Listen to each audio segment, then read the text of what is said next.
بالله من الشیطان الرجیم بسم الله الرحمن الرحیم.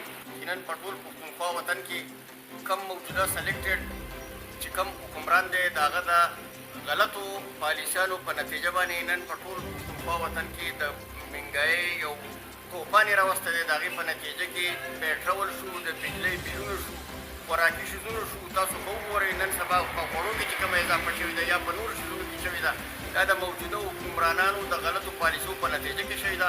طرف ته د افسوس خبره دا ده چې کومه غریبه طبقه ده هغې ته اخبار فروش ویلی کېږي، او اخبار فروش هغه طبقه ده چې په سهار وختي د پاکستان یا د دنیا د نورو خبرونو د حالاتو نه موږ د خبرولو دپاره په باد و باران کې د اخبار په ذریعه باندې موږ خبرېږو.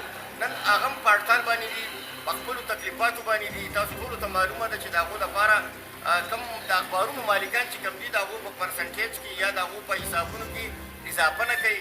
حکمرانان ورسره په مختلفو وختونو کې وعدې ورسره کړي دي، په هغه وعدو کې هغه مخلص نه دي دغه شي. نو په دې وجه باندې د اخبار فروشو په سوات کې هم په اړتال باندې دي، په پېښور کې هم اړتال دي، د مرکز په سطح هم په اړتال باندې دي.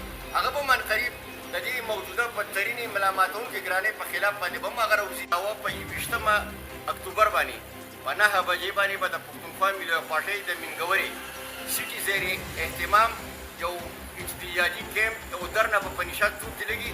د هغې دپاره هم ټول قوم ته، ټول محنتکشو ته، ټول جمهوري قوت او ټول قوم ته او خصوصا مزدور او محنتکش طبقې ته موږ خواست کوو چې د دې مهنګایۍ او د دې ګرانۍ په خلاف باندې متحد شي.